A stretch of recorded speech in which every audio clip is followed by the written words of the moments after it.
Continuamos con nuestra entrevista con el psiquiatra y pastor José Manuel González Campa. En este segundo vídeo vamos a seguir viendo su vida, su biografía, así que atentos porque continuamos. Y los que nos ha tocado estar en el bando de los perdedores, pues tenemos historias muy duras, que también sé que en el otro bando también ha habido gente que ha sufrido abusos por parte de determinados contingentes de la República, que eran un problema para la República porque no los podía controlar, ¿no? Es decir, eh, y cuando se desencadena el mal, pues va rodando, ¿no? Claro. Pero bueno, nosotros éramos una familia que el único delito que tenían mis abuelos era haber votado a favor de la República cuando vinieron las elecciones.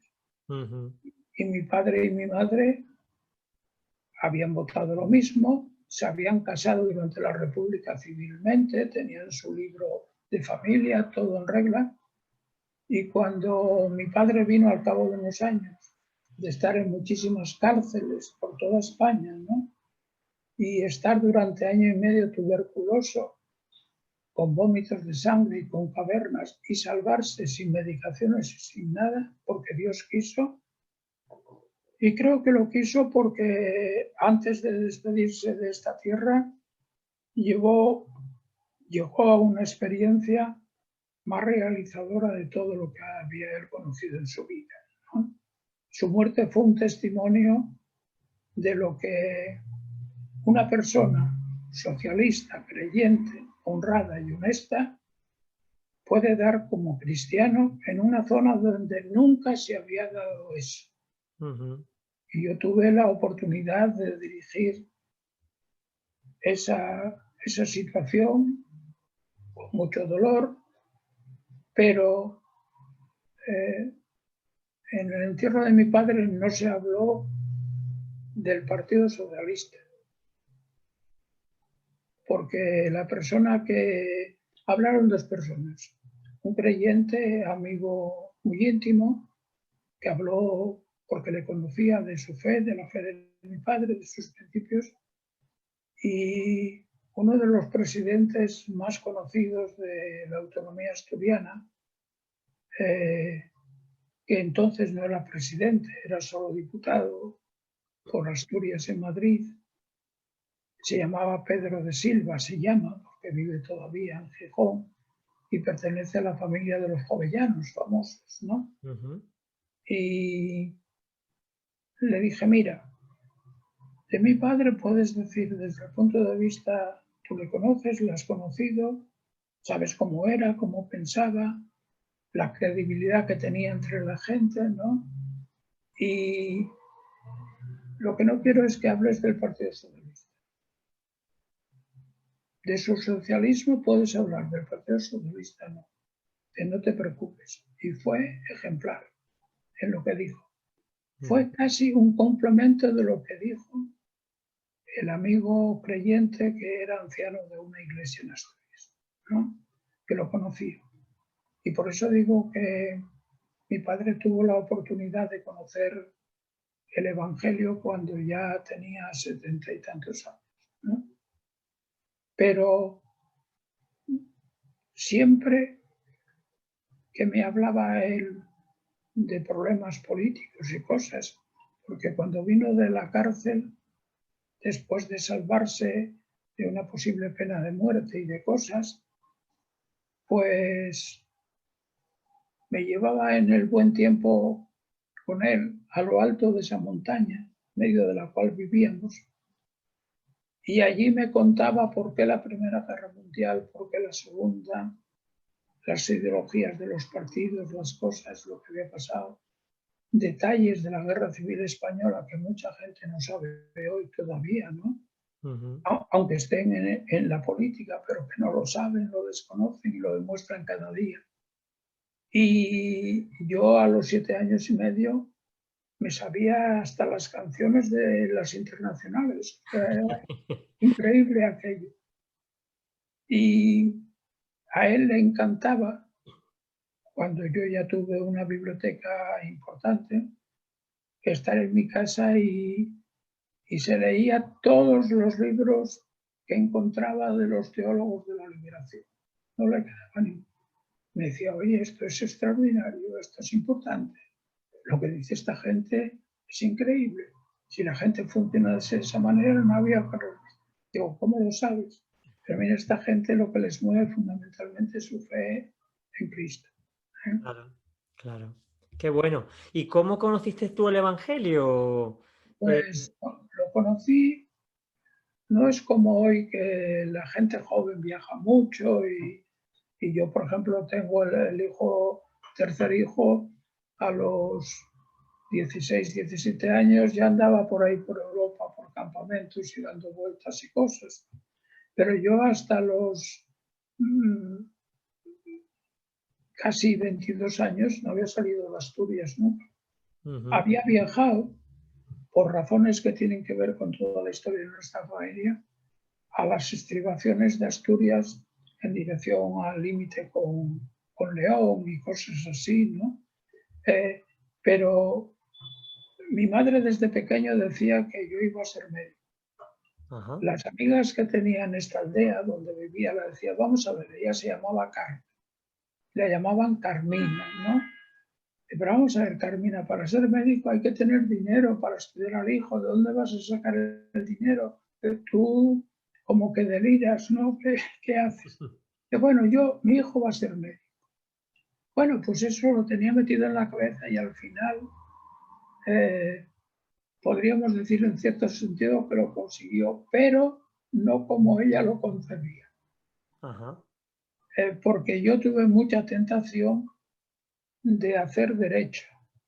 ujú, Cuando yo hice el primer curso de la selectividad, que era el primer curso de la carrera de medicina, cuando yo la hice eran 7 años, ¿no? El ajá, primero se hacía en la universidad, por ejemplo, viviendo en Asturias, en Oviedo.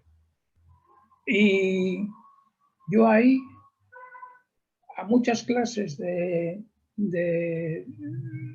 primer curso de la selectividad, que era para mí el primer curso de medicina, yo no iba. Y estaba al lado de la universidad, que está en el centro de Oviedo, la audiencia, donde había los grandes casos de todos esos los juicios que a mí me interesaban más.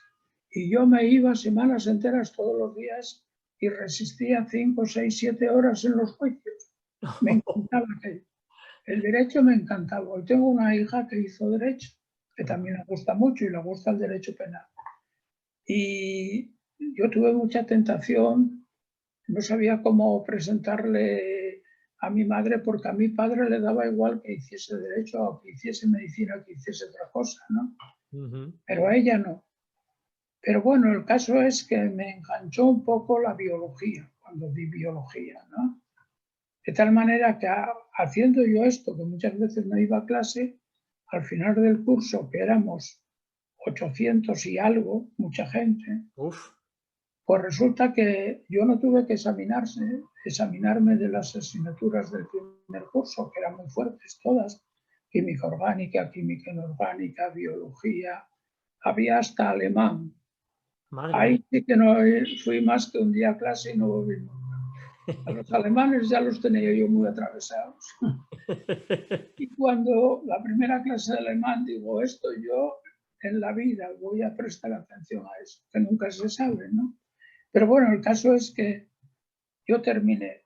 Había matemáticas, había física, ya superiores, muy serias, y a mí me dieron unas notas excelentes sin tener que examinarme de nada. Ajá, Y eso que muchas veces me iba a los juicios.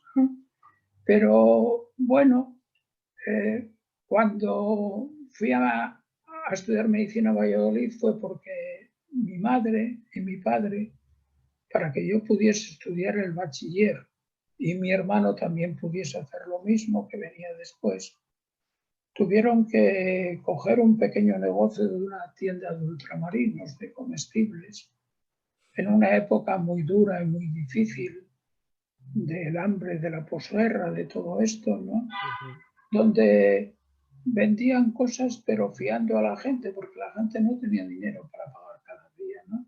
claro.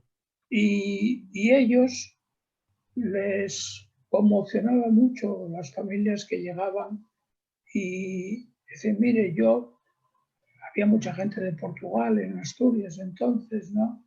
Soy portugués, tengo una mujer, 3 hijos, estoy trabajando, pero no tenemos dinero para pagar cada vez que hay que venir a comprar. Si nos fían, ya cuando cobre el mes, pues venimos y pagamos. Tuvieron una respuesta muy buena porque generalmente todo el mundo cumplía con sus cosas.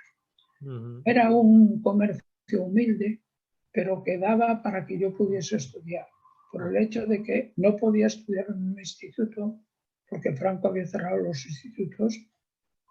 Para mí y para los de mi generación y para mucha gente con una finalidad clara, que solo los hijos de los ricos pudiesen estudiar.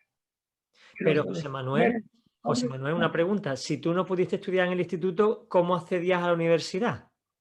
Pues porque había academias privadas Ah, y pagando una academia privada hacías el bachiller. Y vale, los institutos solo tenía, por ejemplo, en Asturias, abiertos 2 para examinar de la reválida, pero no para estudiar. ya. Uno en Oviedo para la mitad de Asturias y otro en Gijón para la otra mitad de Asturias. Entonces, con un esfuerzo muy grande, yendo vestido con una ropa muy humilde a clase, yendo a clases de alpargatas, es decir, otros iban con otros vestidos y con otras cosas y con otros zapatos, y algunos de los más humildes, incluso lo que llevábamos, un bocadillo que se comía en un recreo que había, pues nos separábamos un poco porque el bocadillo nuestro era muy elemental, ¿no? Era lo que los padres podían, ¿no? Claro. Entonces, gracias a ese esfuerzo yo estudié el bachiller, pero el, el bachiller con unas dificultades tremendas, no por estudiar, sino por la cola que traía toda la historia de la familia, ¿eh? O sea, yo la pagué en mi propia carne sin decirle una palabra a mis padres, que se enteraron de lo que me pasó a mí en el bachiller cuando yo había terminado la carrera de medicina. Qué Pero me barbaridad. pasaron cosas en el bachillerato. Llegué a séptimo a los 17 años, porque se empezaba a los 10 años a estudiar primero de bachiller. Antes no te permitía. Y en séptimo te examinaban de los 7 años enteros. Luego más adelante había una reválida en cuarto y luego otra en séptimo, pero en la época mía era solo en séptimo.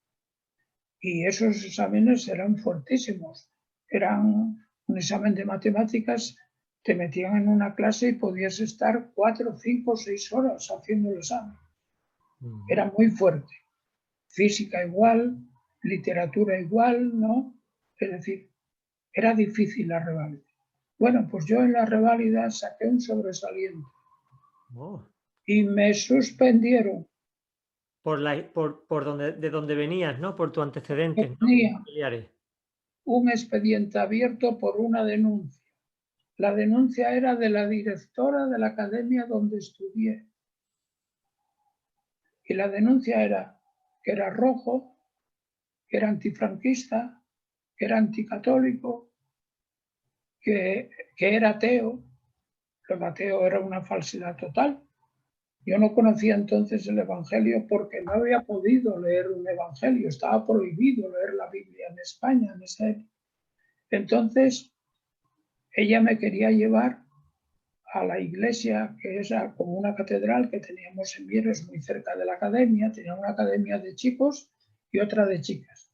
Había que estudiar separados los chicos y las chicas. Sí. Nos formaban una fila, éramos muchos, éramos pues igual 300, 400 chavales, ¿no? Desde niños de 10 a chavales de 17, 18 años, 19. Y nos ponían fila para ir desde la academia a la iglesia. Había que pasar por encima de un río que había un puente corto, como de 6 metros de longitud del puente.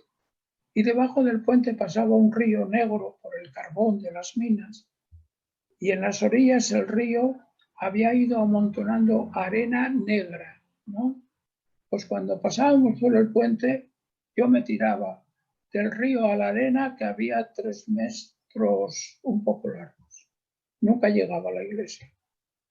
Al día siguiente, ella ya sabía que yo no había ido, porque luego que estaban dentro de la iglesia pasaba revista a todos.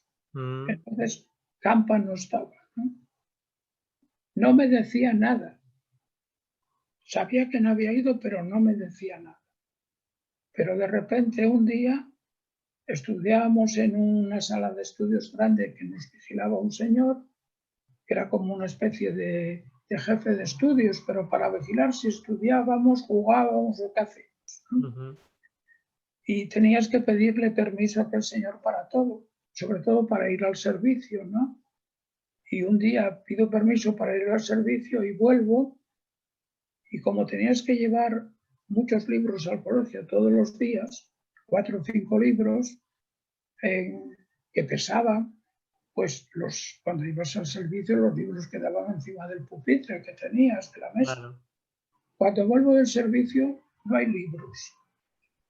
Y le digo al señor que nos cuidaba, don fulano, ¿dónde están mis libros? No tengo libros. Y el hombre, que tenía su gracia y era buena persona, decía, niño, a mí no me digas nada. Y ya sabías que te los habían secuestrado. Era por orden de la directora de la academia, para que me sacasen en la clase a dar las lecciones y las cosas y me pusiesen ceros. Hay que ver, ¿eh? No lo conseguía porque tenía amigos que me dejaban libros y estudiaba por ellos. Entonces ella se desesperaba porque no conseguía lo que quería. Entonces me llamaba todos los días antes de salir de clase, que era sobre las 6 de la tarde o un poco más, depende de la época del año, había que rezar el rosario. Ya cuando entrabas a clase había que cantar una serie de cosas que yo no cantaba a la Virgen. Y luego había que rezar el rosario antes de salir. Rollo de mucho cuidado. Me llamaba a mí a rezar el rosario. Y yo le decía, mire usted, doña Concha, que es como se llamaba, yo no sé. ¿Cómo no vas a saber? Dijo, no, dice, bueno, yo te enseño. Y empezaba ella con su Ave María y, a ver, ahora tú. Yo, no. Pero bueno, si lo acabo de hacer ahora mismo, haz lo mismo que yo. Digo, es que ya se me olvidó. Y parece increíble que un niño de 10 años y de 11 funcione de esa manera, pero así fue. Y yo era muy tímido, me ponía colorado por cualquier cosa. Sin embargo, había circunstancias en que la timidez desaparecía. Y hasta que se cansaba y llamaba a otro porque conmigo no era capaz. Pero Entonces, ¿por qué tú no repetías el rosario? ¿Por qué no lo hacías? no, porque iba contra mi conciencia lo que decía el rosario. Ujú. Yo tenía ya a los 12 años unas preocupaciones importantísimas en el campo de lo social y en el campo de, vamos a decir, de lo espiritual o de lo religioso, para que la gente me entienda, muy serios, ¿no? Pero a los 12 años, los pensamientos míos que se expresaban haciendo poesías tipo sonetos fundamentalmente, o tipo de las composiciones de las rimas de Becker, cuartetas o algo así, pero sobre todo los sonetos porque me permitían expresar más cosas, ¿no? No era prosa, pero permití. Y como yo admiraba mucho en esa época de los 12 años, ahora yo creo que menos, pero hubo un tiempo que pasaba mucha gente eso, a los románticos. Los románticos eran rebeldes y en algunos aspectos que eran rebeldes coincidían con la rebeldía que yo llevaba dentro. Ya había aguantado los chaparrones de difamaciones, de abusos, de todo eso, pues la guerra civil. Pero dentro llevaba mi música, ¿no? Entonces, en los sonetos siempre había, y en las poesías más cortas igual, siempre había dos preocupaciones, era Dios y los pobres. En todos los que escribían, Dios y los pobres. Y no eran iguales, eran todos distintos, ¿no? Pero esas preocupaciones estaban muy claras. Entonces yo a los 12 años tenía unos planteamientos acerca de Dios. Es decir, no tenía ninguna duda de que Dios existía. Ujú. No tenía ningún fundamento teológico entonces. No tenía ningún fundamento científico entonces, que más adelante los tuve en ambos campos, pero entonces no, tenía 12 años. No había tenido oportunidades de poder tener un Nuevo Testamento, de leer una Biblia. Pero la preocupación existía. Por tanto, cuando la señora decía en la denuncia que me hizo al tribunal de la reválida que yo era ateo, de eso nada. Lo que yo tenía era una gran lucha entre si Jesucristo, que no dudaba de su existencia, sin tener referencias históricas claras, si Jesucristo era el Hijo de Dios o no era el Hijo de Dios. Ahí es donde estaba mi duda. Pero unos deseos de realización y de aclarar eso me acompañaron hasta que llegué al conocimiento del Evangelio. Entonces, eso fue porque cuando iba a estudiar medicina en este comercio sencillo que tenían mis padres, uno de los viajantes que venía a vender cosas al comercio y eso, pues hablando con mis padres de mí, y bueno, ¿y qué va a estudiar el chaval este y tal? Dice, pues no, pues va a hacer medicina. Hombre, ¿y dónde la va a hacer? Y después no sé, está mirando Santiago de Compostela, solía ir la gente de Asturias, a Salamanca, a Valladolid, eran los 3 sitios. Dice, pues de esos sitios, mire, yo les aconsejo Valladolid. Dice, Valladolid hay una facultad de medicina que funciona fenomenal, era verdad. Y yo conozco un poco Valladolid porque tengo allí familiares, ¿no? Y como no lo tiene decidido, si quiere yo les dejo una dirección de unas personas muy amables y muy buenas, ¿no? Buena gente, que tienen chicos jóvenes como él, ¿no? Yo tenía 21 años y algo, y la mitad, ¿no? Y medio. Y como no salió nunca y ni fue allí, pues para que tenga un sitio de referencia, le enseño dónde está la Facultad de Medicina, dónde se matricula, etc. Y bueno, yo me fui a Valladolid, llevaba una dirección, llegué en un tren que tardaba horas y horas desde Asturias, que era terrible aquello, a las 5 de la mañana a la estación de Valladolid.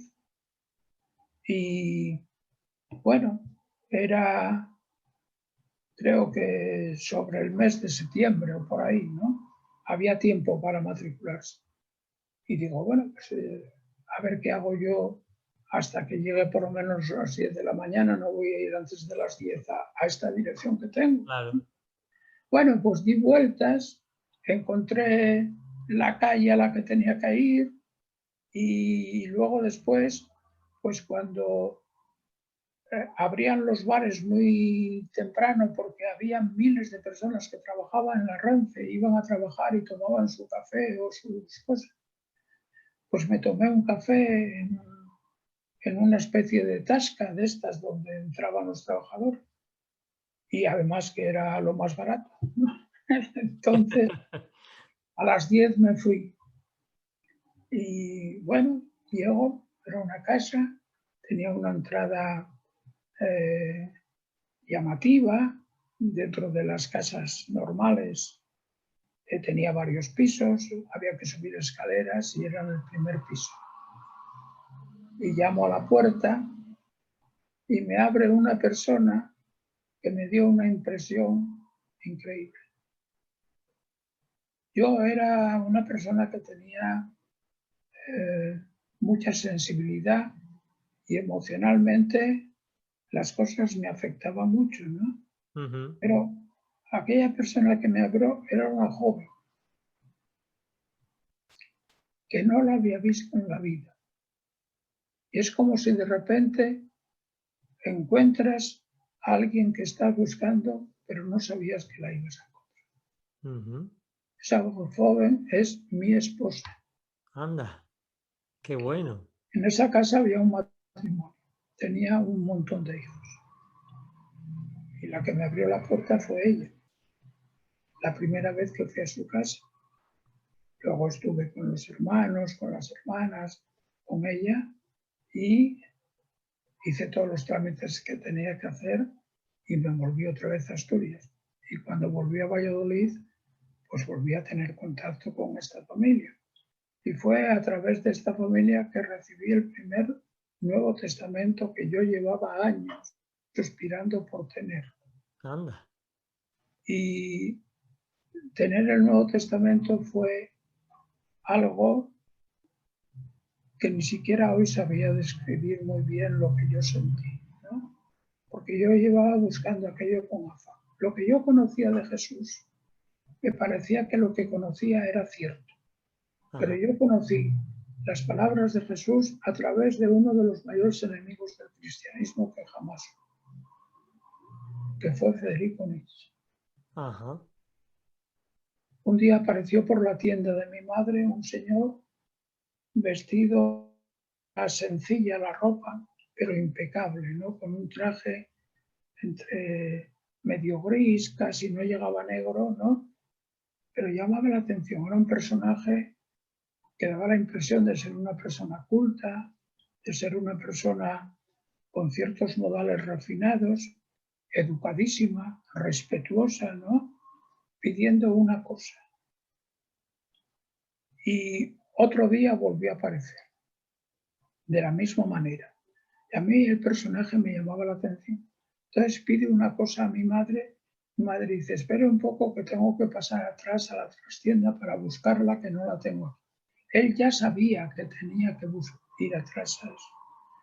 Cuando ella desaparece, saca un libro de debajo de la chaqueta, le dice, toma, guárdalo, léelo y no se lo digas a nadie, ni a tus padres. Bueno. Cogí el libro, lo metí debajo del cinturón, tenía un jersey, lo puse por encima. Cuando mi madre volvió con lo que quería, se lo llevó, no se enteraron. El libro se llamaba nada menos Así habló o hablaba Zaratustra, que es la obra por excelencia de Federico. ¿Y quién era Donde ese anuncia, hombre? ¿Quién era ese hombre? anuncia la muerte de Dios en la filosofía de manera seria, no en broma, y el nacimiento del superhombre. Y lo que decía el autor a mí me hacía pensar muchas cosas, me revolvía todo por dentro, ¿no? Pero ¿cómo aquella persona sabía las inquietudes que yo tenía si no la había visto en la vida? Y es el día de hoy que desapareceré el día que Dios lo considere oportuno sin saber quién era. Ajá. Pero era alguien que no vino por casualidad, porque él tenía que saber que aquella casa era la casa de una familia de un socialista que había sido muy destacado durante la Guerra Civil y antes de la Guerra Civil en su militancia en las juventudes socialistas, etc. La historia de mi padre en Mieres la conocía todo el mundo, ¿no? Y cómo pensábamos la familia y que a nuestra tienda venía fundamentalmente gente simpatizante con ideas de izquierdas y republicanas y tal, también lo sabía todo el mundo, ¿no? Porque es que en otras tiendas no se lo daban, no les daban si no podían pagar las cosas.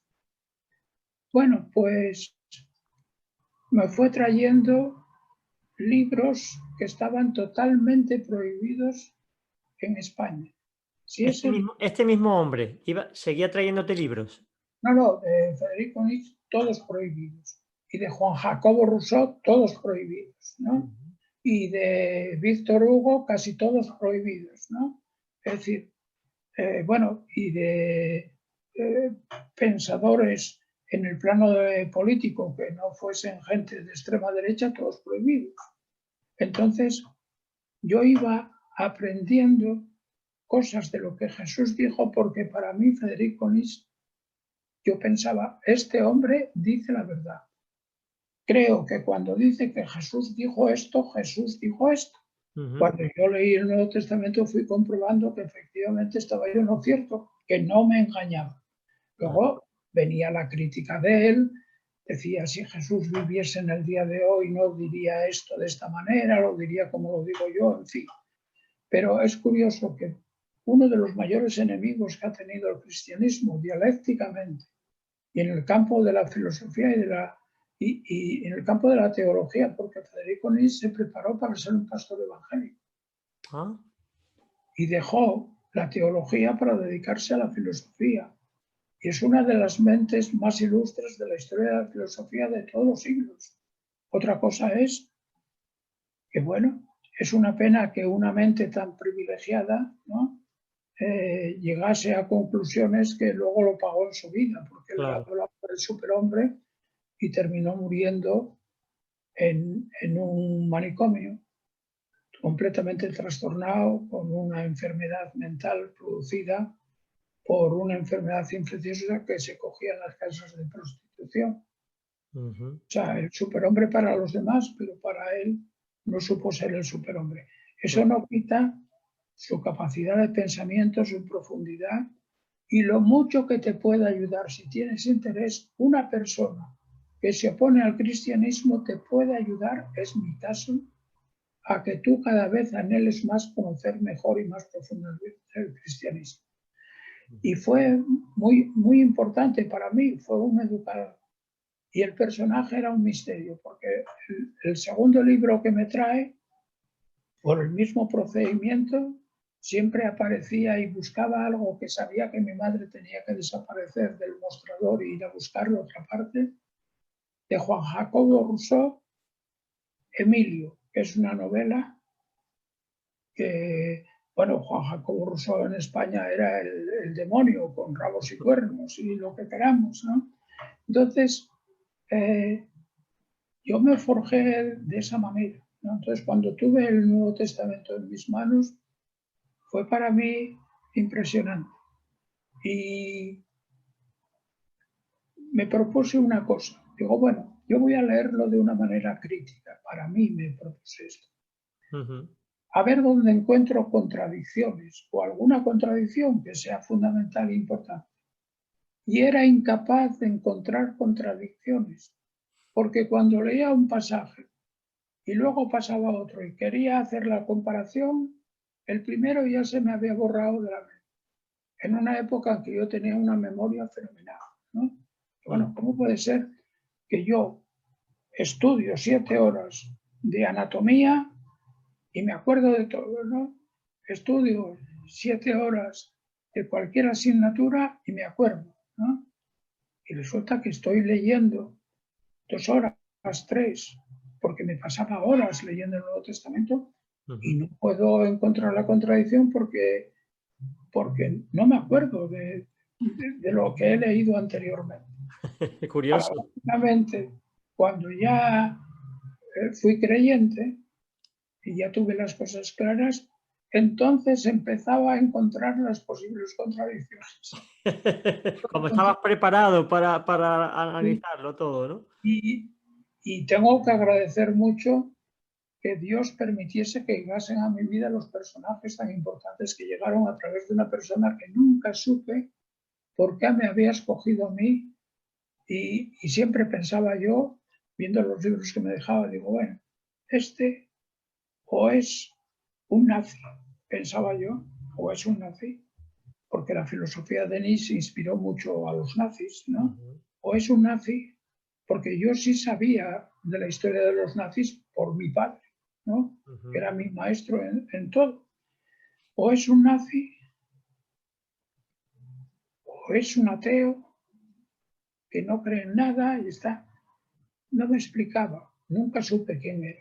Pero lo que sí supe, y hoy sigo dando gracias a Dios porque ese hombre apareció en mi vida, porque me llevó quizá todo lo contrario de donde él seguramente pensaba llevar. Fíjate, qué Ahora, curioso. ¿por qué se fijó en mí? Pues nunca se sabe, o sea, yo qué sé. Eh, pero son de esas circunstancias que te cambian la vida, ¿no? Dios es soberano y sabe las cosas. Bueno, ¿cómo conoces el Evangelio? ¿Quién te llevó a los pies de Cristo? El, el Nuevo Testamento. O sea, solamente el Nuevo Testamento fue. Nuevo Testamento. Cuando yo ya empecé a ir a las reuniones en Valladolid, había una congregación reformada de la Iglesia Evangélica Española, episcopal, Ujú, muy pequeñita, de unas personas ya muy adultas, de mucha edad, todos viejecitos, con un pastor muy buena persona, muy majo. Pero bueno, ahí fui alguna vez con mi mujer solo por curiosidad, por escucharlos, ¿no? Pero cuando yo empecé a ir a las reuniones de una asamblea, de las asambleas de hermanos, de una iglesia de las asambleas de hermanos, que era donde estaba toda la familia Sancho que yo conocí, ¿no? Y por la que recibí el Nuevo Testamento y todo eso, y de la que el padre de mi esposa, el que sería mi suegro, era uno de los ancianos de esa iglesia. Ajá. Entonces, esa era una congregación que no había multitud de personas, pero bueno, ya era una congregación pues que eran 40 o 50 personas, ¿no? Porque en la otra congregación eran nada, media docena de personas, unos poquitos, que la otra era la más antigua, que había quedado como secuela del siglo XVI, de las congregaciones que hubo en Valladolid, que las hubo muy importantes en el siglo XVI. Eran congregaciones de credos fundamentalmente luteranos, ¿no? Como en toda España, como pasó en Sevilla y como pasó en otros sitios, ¿no? Entonces, cuando yo empecé a ir a las reuniones, pues me encontré con que había predicaciones que decía, esto no puede ser, esto no puede ser. Esta persona no tiene información suficiente para decir lo que está diciendo. Y a veces me pregunto, ¿cómo es que no me fui y no dejé de ir, ¿no? Pero no dejé de ir. Y a raíz de una visita que hubo de un predicador que venía con mucho renombre y no sé qué, pues estuve en esa reunión y como ya llevaba un tiempo que yo tenía claro ya que era del Señor, que era creyente, y las grandes interrogantes se habían despejado en principio, Ajá. pues dije, bueno, ¿cuánto tiempo voy a estar callándome y no diciéndole por lo menos a los ancianos de esta iglesia mi situación para que lo sepan, ¿no? Pues entonces la situación, el funcionamiento de las iglesias, como todavía hoy algunas, era muy piramidal, ¿no? Entonces, era mejor que diese la información a un anciano de la iglesia que a otra persona, ¿no? Ya. Entonces, se lo dije a uno de los ancianos y el predicador entendió que la conversión mía era un fruto de su predicación Ah. y hasta me apuntó en un libro, iba a orar por mí, ¿no? Y yo, pues muchas gracias, pero es que yo soy creyente desde hace un tiempo, pero él estaba empeñado en que había sido la predicación, que la predicación era estimable, ¿no? Valorable y, y estaba contento de haber estado escuchando a esa persona, pero lo que había en mí tenía un nacimiento anterior, ¿no? Entonces, así fue como conocí yo el Evangelio. Y en una asamblea de los hermanos que entonces doctrinalmente eran muy rigurosos en los principios en los que creían, ¿no? Entonces, en esa época, para que una persona tuviese ministerio en una iglesia, era inconcebible que una persona que no estuviese bautizada tuviese ministerio de ningún tipo, ¿no? Claro. Pues a mí tenían por costumbre las asambleas entonces en España, las asambleas de hermanos, las asambleas de primo, descendientes de las asambleas del sur de Inglaterra, de primo. Ajá. Y resulta que tardaban un tiempo, esperaban como 2 años así, a ver si la conversión era de verdad o qué era aquello, ¿no? Y bueno, pasaba el tiempo y no te bautizaban porque tenía que pasar más tiempo, ¿no? Pero Claro. es curioso, como a los 6 meses de que yo les había confesado que yo era creyente, eh, uno de los ancianos, que era un obrero que además había venido de otro país, de fuera de España, dice, nos gustaría si pudieses el domingo que viene dar la escuela dominical. Había un montón de niños pequeños, ¿no? Y yo no le dije que no, pero aquello dije para mí, no, esto no va a funcionar. Entonces, bueno, voy a la escuela dominical, preparé algo para los niños. Estás soltero, no estás casado, no tienes hijos, no tienes niños, no, que cuidar. Y aparte de la maestra de la escuela dominical, que era una señora que tenía una formación muy buena y un don y una capacidad muy grande, que estuvo en esa reunión, estaba uno de los ancianos como supervisor, a ver qué iba a decir yo a los niños, ¿no? Y claro, bueno, yo le dije a los niños, pues ya no me acuerdo lo que pude decirles, ¿no? Y al final pensaba para mí, no me volverán a invitar para hablar a los niños porque les digo que no. O sea, esto no, los niños son para otra persona, pero para mí los niños por lo menos hoy por hoy no son. Y no me dijeron nada. Seguro que quedó convencido el anciano y la maestra de la escuela dominical, que era una señora ya de como de 50 y tantos años, que yo no sé si valdría para alguna cosa, pero para los niños no era el caso.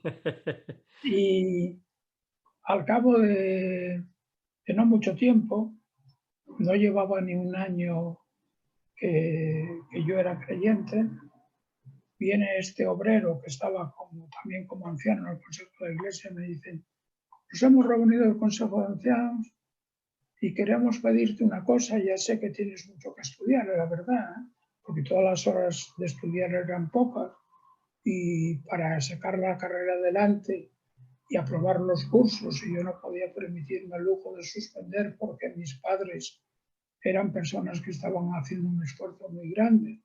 Ya tenía además un hermano estudiando también fuera y entonces había que aprobar los cursos para no ser más cara todavía, ¿no? Entonces estudiaba muchas horas, aparte de que me gustaba, me fue gustando cada vez más la medicina. Dije, bueno, mi madre acertó en parte, porque esto me gusta, ¿no? Y entonces me dice este obrero, hemos pensado en el Consejo de Ancianos que prepares unos estudios para los jóvenes sobre las 7 dispensaciones. Digo, ¿y eso no le parece que es mucho para mí? Hombre, dice, no, creemos que puedes. Cuando yo hoy en día respeto a los que respetan el dispensacionalismo, pero tengo mis argumentos para no militar como dispensacionalista respetando a todo el mundo. Yo soy muy respetuoso con el pensamiento de los demás, pero si estoy convencido de una cosa, también quiero que no se descalifique por decreto, ¿no? Que se razone por qué se descalifica, ¿no?